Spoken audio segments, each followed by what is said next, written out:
Boker Tov, boys, that means good morning, Hebrew. I'm going to be reading Genesis chapter 12.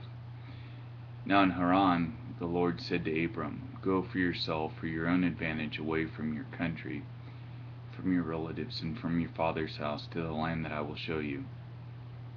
And I will make for you a great nation, and I will bless you with abundant increase of favor, and make your name famous and distinguished. You will be a blessing, dispensing good to others. And I will bless those who bless you, who confer prosperity or happiness upon you, and curse him who curses or uses insolent language toward you. And you will all your families be kindred of all the earth be blessed, and by you they will bless themselves." So people will be blessed that bless Abraham.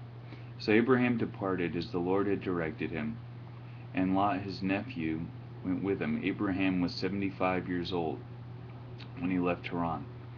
Abram took Sarai his wife, and Lot his brother's son, and all the possessions that they had gathered, and the persons servants that they had acquired in Haran. And they went forth to go to the land of Canaan. When they came to the land of Canaan, Abram passed through the land to the locality of Shechem, to the oak or terebinth tree of Moreh. And the Canaanite was then in the land. Then the Lord appeared to Abram and said, "I will give this land to your posterity." So Abram built an altar there to the Lord who had appeared to him. Well, that's pretty good for Abraham. See what happens when you obey God? Good things. For there he pulled up his tent pegs, and departed to the mountain on the east of Bethel, and pitched his tent with Bethel on the west, and Ai on the east. And there he built an altar to the Lord, and called upon the name of the Lord. Abram journeyed on, still going toward the south. Now there was a famine in the land, and Abram went down into Egypt to live temporarily. For the famine in the land was so oppressive and intense. See, like, they go into Egypt a lot to get saved.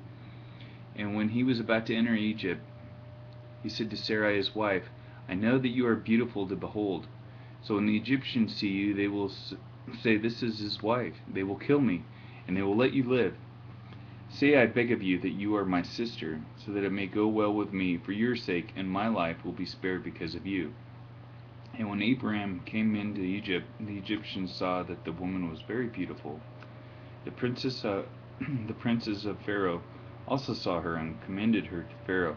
And she was taken into Pharaoh's house, into his harem. And he treated Abram well for her sake. He acquired sheep, oxen, he-donkeys, men-servants, maid-servants, she-donkeys, and camels. Abram, you're very naughty. But the Lord scourged Pharaoh and his household with serious plagues because of Sarai, Abram's wife.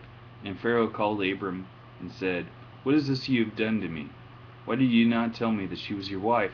Why did you say, 'She is my sister,' so that I took her to be my wife?